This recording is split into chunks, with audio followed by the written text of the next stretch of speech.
Good evening and welcome to the May 23rd Civil Service Commission meeting. Roll call, please. Here. Commissioner Gantis? Here. Fine. Here. And for the record, Commissioner Gregorian and Gazarian are absent. Okay. Next. Minutes? Okay, we do not have all the members here that were here for the May 9th meeting, so we will continue the approval of the minutes till the next meeting. Next item. Oral communications? I have no cards. Is there anyone in the audience that wishes to address the commission on items not on the agenda? Seeing none, we'll move on to the next item, please. Eligible list established. Mr. Doyle. Mr. Chair, members of the Commission, this item represents the eligible lists that have been established since our last Commission meeting 2 weeks ago. In that period of time, we have just two lists, both in Glendale Water and Power, one for electrical test supervisor, the other for station electrician supervisor 2. Both of these were handled internally through promotion. The report indicates the total number of applicants received in one column, and then in the far right column we have the total number who passed and made it onto the eligible list. This is a note and file item for your information only, and if you have any questions, I'd be happy to try and answer them. Okay, are there any questions? Seeing none, we'll move on, please. Revised class specification for approval, program services series. Mr. Doyle. Mr. Chair, members of the Commission, this is a revision of an existing class specification for the Program Services Series. This is a series that has a total of 3 separate job classifications: a program specialist, coordinator, and supervisor. This is a relatively broad class specification series, which we're hoping to make even a little bit more broader. The previous spec, which was only updated in 2005, addressed there's been some restructuring in the departments since then. Most of the references are to the former Community Development and Housing Department, which has since been reformulated in I think twice since that time. What we'd like to do is sort of broaden the specification a little bit more to cover positions for their possible utilization in the newly constructed Community Development Department, also the new, what we now call the Community Services and Parks Department, which used to be known as Parks and Rec, and now we'd like to utilize this classification in the Library Department, and that's really kind of the biggest change that we're doing. The one major change to this, aside from all the new titles and department titles, is again incorporating this into the Library Department, into a arts and culture staff position, and this individual would work in that position within now the Library Department, basically promoting arts and culture within the City of Glendale, serving as staff to the Arts and Culture Commission, and doing other work, marketing and fundraising to promote the arts here in town. That position will be filled at the library supervisor, the program supervisor position. And just as a side note to that, all these new titles for our departments, library will now be referred to as the Library Arts and Culture Department. So, and again, this was a function that used to be in our Parks and Rec Department a while back, so it's reflecting all the changes that have occurred in various consolidations. For the purposes of this specification, though, the changes are there for your review, and we do have Cindy Cleary, who is our Director of Library Arts and Culture, and Alex Soto from my staff, who worked on the specification. So if you have questions, I'd be happy to try and answer them. Any questions? Mr. Gannis. I was looking at the educational requirements, and it talks about an Associate of Arts degree in a closely related discipline. To what would the degree be closely related? Mr. Gantis, that's under the generic minimum requirements. I think it's referencing just above. It talks about the experience of 4 years of experience in recreation, social services, or a related field. I think that's the reference. And again, as I was saying, it's kind of a broad job series in general. We could rattle off everything imaginable: sociology, business, political science, public administration, to address those things. But I think the intent was just to be as broad as possible.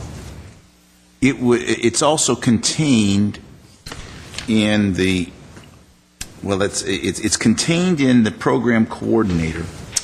The program supervisor, if I'm understanding correctly, is the only position that's going to be in either community development, and don't get me wrong, or the library, arts, and culture, if I don't get these names right. Am I correct? There's not going to be 6, for now, probably in the foreseeable future, 6 different positions coming into library under that. Right. Would we not want somebody in that program supervisor, when they're assigned to the library, arts, and culture department, to have, to have something other than social services, recreation? Wouldn't that really want somebody in a library and or arts and culture or closely related or related field? It would seem to me that if you're going to do arts and culture, an art degree would be, and that's not necessarily what's in there. So, that would be my thought, to put under, when assigned to the library and arts, and then when assigned to the library, arts, and culture department, Associate of Arts degree in arts, culture, or library or related field would be appropriate, but that's just my thought. Mr. Gantis, your point is well taken, and when filling that position, we would definitely emphasize the library, arts, and culture aspect of it. But if you look at the bottom of page 4, it indicates, it talks about library, arts, and culture. Then there's a line that says the following minimum requirements are applicable to all program assignments. That's where it gets into some additional knowledges, skills, and abilities, the experience, and the education. So we listed all of them in case, in the future we may have an opening in CDD or in community services and parks or library, or even if we want to use this in another department. So we're just trying to hit all the topics. But when we go out to specifically recruit for this position, I suspect the bulletin would probably indicate library or arts programs or other related disciplines in that. What then are, now I'm confused. If you're a program coordinator, it talks about recreation, social services, or related field, and then up above in the education would be Associate of Arts degree. Are we then applying that same, you say all program assignments, does that include, I'm not sure I understand what that means. That's, I guess, what I'm asking. What are program assignments? You're referring to the comment at the bottom of page 4. Yes, which that means that would apply to all of the program assignments within the. I think that all of these various disciplines, I believe. Then don't we have a conflict between an Associate of Arts degree for a program coordinator and a bachelor's degree? It seems, I would think maybe it's applying only to the program supervisor, but I don't know. I'm confused. Chair Devine, members of the Commission, Alex Soto, Human Resources Associate. When we refer to program assignment, we're referring to either library, arts, and culture assignment, or the youth employment assignment, or the community development assignment. So, I'm sorry. Okay. Of all 3 of these, the jobs. The unique thing about this class spec revision is that the changes that we're making are strictly at the for the arts and culture, are strictly at the program supervisor level. There is no intent or plan now or any time in the future to fill it at the program specialist or coordinator level. So that's why you see them limited to the program supervisor level. But that's not what you just said. You said it was to all of the levels for any of the assignments, and now, and that's what I understood, is that from the library, arts, and culture, only the program supervisor level is going to be assigned to that. And I take it as a program supervisor, you would be getting a Bachelor of Arts, and it could say community outreach, marketing, social service, library of arts, all that stuff. But for the program coordinator, which is not likely in the near future to go to the library in arts and culture, they can have an Associate of Arts degree in recreation, social services, or related field for the community development. That's the way I think you're wanting to say it, but I'm just confused. And right now, what you've told me has made me even more confused. Okay. As Matt indicated, under program supervisor, you see that block with all the new additions to the essential functions? Correct. That is limited to program supervisor. You jump down a couple lines, and then now we've gone back to the general group. Those are all attributes that we would require of everybody, and they are shared by the other assignments as well. Then you have a conflict between program coordinator that only requires an Associate of Arts degree, and you're saying you have to have a Bachelor of Arts degree. So you can't, I mean, that doesn't make sense. The Associate of Arts is only required at the coordinator level. Then the next higher level requires the bachelor's. It's what I was saying. I don't understand him saying that. Is that what you're trying to say? That was my, yes. Well, then that's what the should intent. be as an additional minimum. Again, all program assignments for program supervisor is fine, but that's not, you told me this applies to all three levels. That's what you just said, or at least I understood you. Then maybe I'm not hearing I correctly. think it means any assignment at the supervisor level. Maybe that's how we should have Then I think that's what ought to be. articulated that. At all program assignments at the I don't know why you even need to say that, because it seems to me that those are additional minimum requirements for the program supervisor going all the way to Bachelor of Arts. I just think it's confusing to even say the following minimum requirements are applicable to all program assignments. It seems to me that you don't need that language. I don't think. The intent in putting that in there was to avoid the confusion that maybe somebody thought that was limited only to arts and culture. I understand where the confusion comes in. That was the intent in including that language in there. Again. Well, then, if you feel comfortable, would you mind adding to all program assignments for the program supervisor? Absolutely. That make sense? Yeah. Thank you. Any other questions? Yes. Mr. Gazarian, welcome. Let the minutes show that Mr. Gazarian is with us now. Thank you. I'm going to perhaps further complicate things following Commissioner Gantis's remarks. My concern is as follows. With respect to the three areas that have been provided for our consideration, I see program specialist with a minimum education requirements of 2 years, 60 semester units of college, though that is not indicative of possibly or necessarily an AA degree. Is that correct? Correct. Okay. So one could have that requirement met by essentially having 60 units of any subject matter, theater arts or arts, whatever, physical education, and essentially would meet that requirement, which causes me some concern. Moving along with the program coordinator, an Associates of Art degree, and then concluding with a bachelor's degree as a requirement for a program supervisor. My question is, at the supervisory level, in other departments in the city, at least one that I know of, I believe the requirement is that a supervisor, a management level employee, hold a master's degree.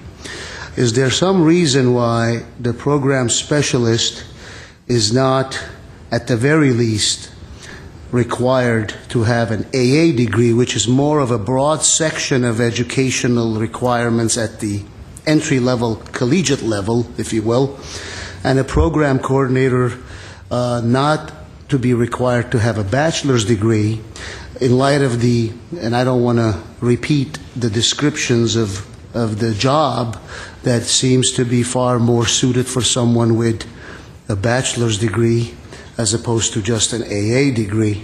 And finally, the program supervisor, which I dare say would be a far better supervisor and far more qualified if he or she had a master's degree. Is there a reasoning behind those decisions that are different than what I have suggested here. Commissioner Gazarian, these positions they've been around a long time, and they've largely evolved from the recreational field. And as we've gotten more into social services, senior programs, and neighborhood outreach programs, and graffiti removal, there's never been necessarily a need for an AA degree at that entry level, the program specialist. Many of the people in these positions don't have a degree, nor is there a need for them to have a degree. Like to go out and remove graffiti, good to have that kind of background, but I wouldn't necessarily make it an essential function. As you go up within this series, as you see, there's some elevation or escalation in the educational requirement, which is how this is designed. My answer to you would be that we've not seen a need for the AA degree at the beginning level, or certainly a master's degree at the upper level. And a master's degree, a lot of employees here at the city have them. A lot of people on the outside have them. A lot don't. It could restrict our pool unnecessarily at that various level, and I would hazard to say there are not a large number of at least City of Glendale positions that require a master's degree. There are a few, but even upper manager, I don't even think my job requires a master's degree, or other department head level. So I certainly would not recommend it at this program supervisor level. Not to say that it wouldn't help, wouldn't be a benefit to the individuals in these positions, but there just hasn't been the need up to this point. I appreciate your insight. I have to say I'm always somewhat taken aback by remarks, and this is no indication on the remarks made by you, by anyone who says, well, this has been going on for a long time in this fashion. I understand and I appreciate what that means. That means it's been going on for a long time and it's been effective, and there's something to be said for that.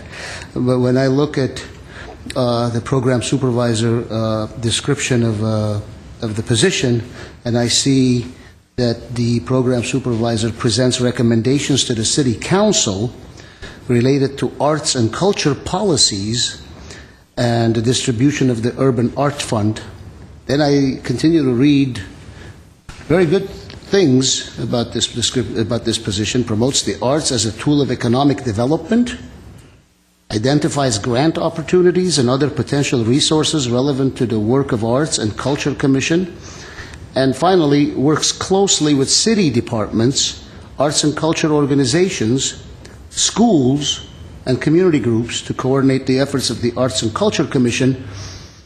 I can't help but say I think a person would be doing far better job, as you would agree with me, with a higher educational background, such as a master's degree, than a bachelor's only. Now, of course, there are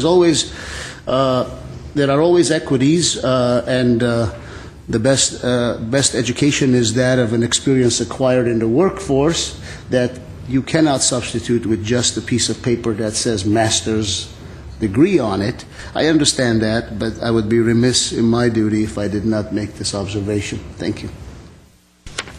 We love you too. Oh, thank you. I know you do. Okay. Any other comments? Did you have? No. Okay. I just had one quick question. For this position on the program coordinator, or any of them, is that something you're going to do when you recruit, go outside, or is that going to be promotional in-house? The only recruitment that we plan to do involving this series would be that position in the library at this point, and that would be done internally. Okay. Yes. Move to accept. Second. Is that with the amendment? With the modification. With the amendment that I have made regarding Okay, any objections? as to the program supervisor. No objections, we have unanimous consent. Next item, please. Report on administrative leave. Mr. Doyle. Mr. Chair, members of the Commission, as promised, we bring this report back on a quarterly basis. Back in February, we had a Commission meeting where we gave a report on the quantities of employees placed on administrative leave. We also talked extensively on why we place employees on administrative leave, the purpose and history of that. One of our follow-up items was to, again, bring this back on a quarterly basis to keep the Commission aware of essentially the numbers that are involved in this, and to make sure, obviously, the process is not being abused or utilized in a freewheeling manner. So I'm here to report that, initially back in February we had 4, and we still have 4, but they are a different 4. As you can see, there are 2 that are relatively long-term, and then 2 additional ones that have come up since that initial report. Up until just about 2 weeks ago, we had 3, but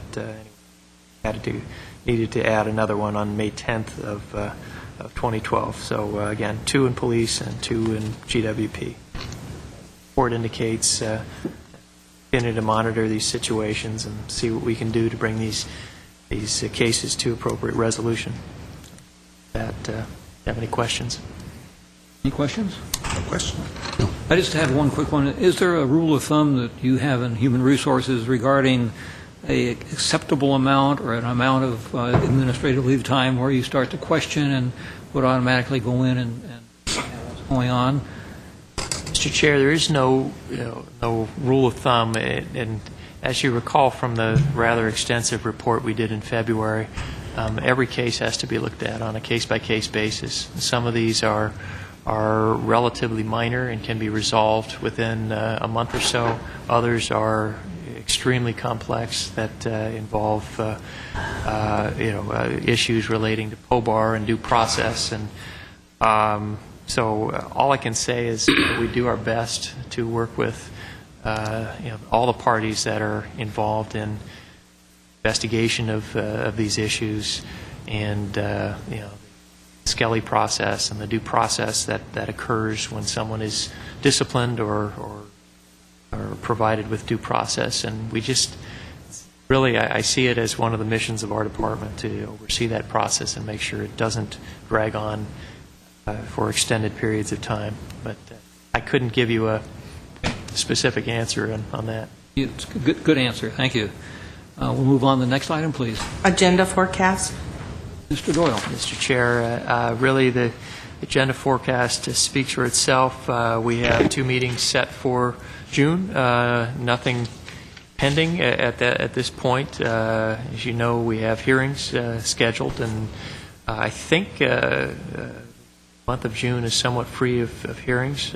We will have one that could affect the July 11th meeting. But other than that, we have nothing on the forecast at this point. And as we always do, if we look at see that there are no items of requiring urgent action, we'll contact the chair, see if that meeting can be canceled. So, Very good. Thank you. Next item, please. Reports and information. Nothing in there, so we'll go on. Civil Service Commission or staff comments. Announcement of new Deputy City Attorney. Mr. Chair, members of the Commission, as you know or may not know, our charter and our civil service rules do enable the city attorney, to appoint his or her deputies and assistants without a selection process. But the hitch is that we do have to report that appointment to the Commission, and we've started a little tradition of having the individual report here. We also have the motion that was made by the City Council to initially make that appointment and hire the individual. So I'm very pleased to introduce Mr. Andrew Rockcliffe. He's recently appointed to our new Deputy City Attorney, And Andrew is a graduate of Boston University, law degree, Southwestern Law School, graduated in 2008. Prior to joining the city, he worked for about 3 years with a local law firm, Gutierrez, Preciado, and House, where he mainly defended public entities and employment-related torts and civil rights matters. He will be joining our litigation team here at the city, so you may or may not be seeing him with some of our cases here.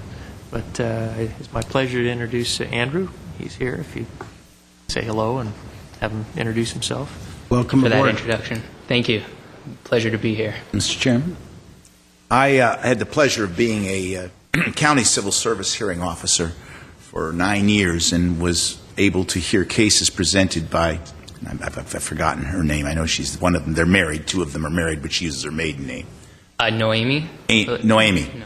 Outstanding presentations they did. They represented the county on many of them. So I assume you'll be possibly put on some civil service hearings, so you will be hopefully put to task. Nice to see you went to Boston University, although my son went to Boston College. We're not exactly, but that's okay. We can deal with it. Welcome. Any other comments? Welcome. Thank you. It's a pleasure, and I look forward to appearing before you in the future. You may not. Again, I'd like to, on behalf of the commission, welcome you, and it's a pleasure to have a young new face to represent the city, and we appreciate your taking a job with us. So get to work. All right, I will. And just let me add one thing. You'll be learning at the feet of one of our, I think, better litigators, and that's Ms. Maurer. She actually always does a very, very excellent job in the presentation of her cases. She's great. Hey, thank you. Nice meeting you. Thank you. Mr. Chair, if I could add something on this appointment. I had indicated that both the charter and the rules do enable the city attorney to make those appointments. However, I do want to be clear, there was a full recruitment process to fill this particular position. In fact, my recollection is there were maybe a couple hundred applicants, and so the staff, including I think Ms. Verpetian was involved, reviewed those applications, interviewed a whole bunch of people, and Mr. Rockcliffe rose to the top. So Very good. I would have expected that to have taken place and not have a graduate of Celtic land from Boston be hired because of any allegiance to the Boston Celtics. I hope not. I don't know if I disclosed that. Yeah. Smart. This is Laker land. Mr. Manukian.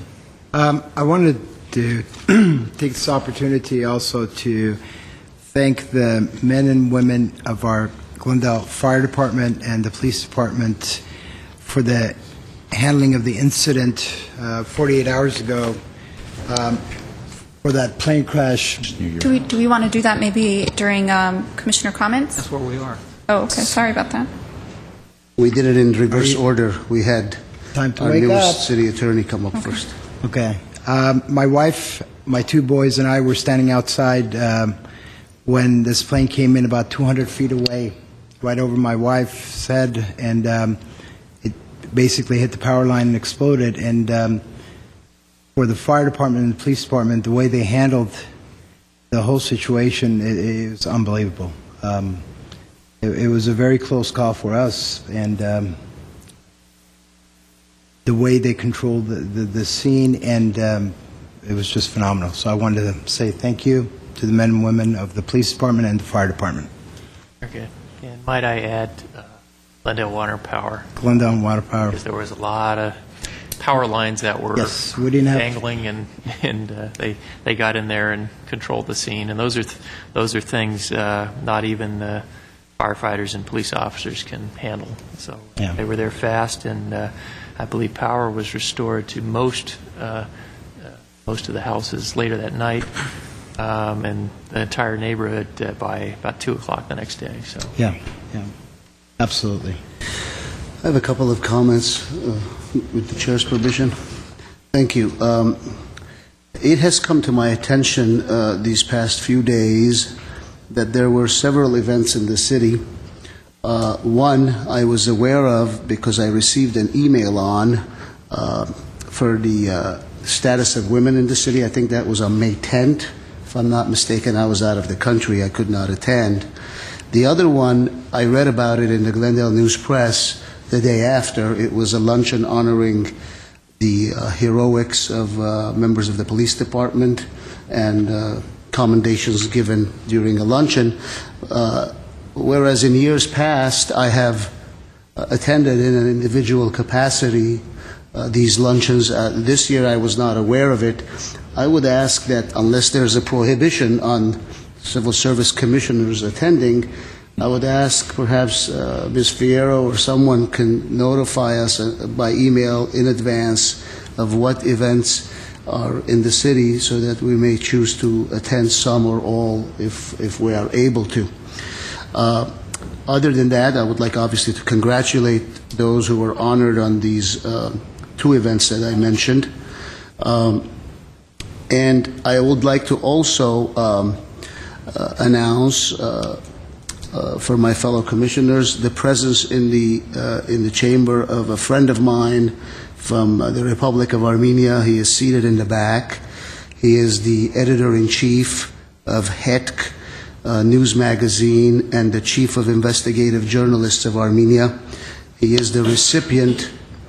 He is the recipient of the highest award that could be given by a United States ambassador to a journalist.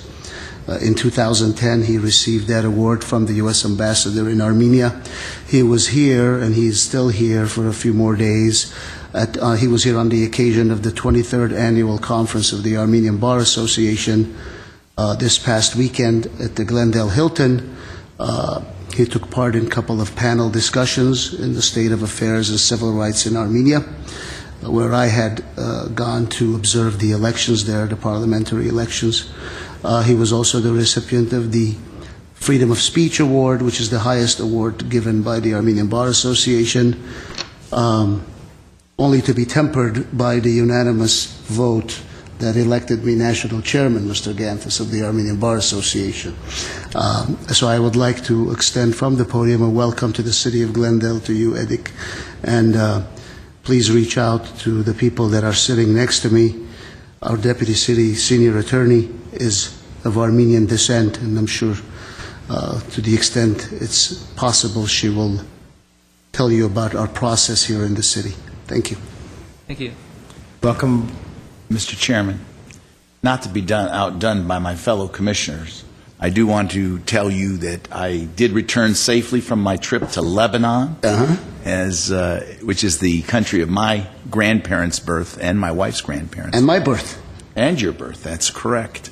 And that at that time, I was there a month ago today, all was peaceful, all was beautiful, one of the most beautiful countries you'll ever see. Unfortunately, there has been some gunfire coming out, which is unfortunate, but it's a beautiful country. It was a beautiful trip, and I'm glad to be back in the United States, but also very glad to have visited my home country. I want to know how you got around the no-fly list. He says this to everybody. He says it to me too. I know. I think he means it for me. I know. Well, for me too. Well, welcome back, and congratulations to you, Mr. Congratulations to you as well. Very good. Thank you. I've never known a president before. So. Oh, no, come on. Please. True. Our own Ms. Barbetian was the executive director a few years back, so you've known her. Okay. Very good. Any other comments? Barbetian? Okay, with that... Are we going to close session? Yes, we're going to go into closed session now, and we will be reporting out as soon as we complete that work in there. Move to adjourn. We'll adjourn after closed session. But we won't have our report out on TV. This ends our TV, is that correct? Yes, That's correct.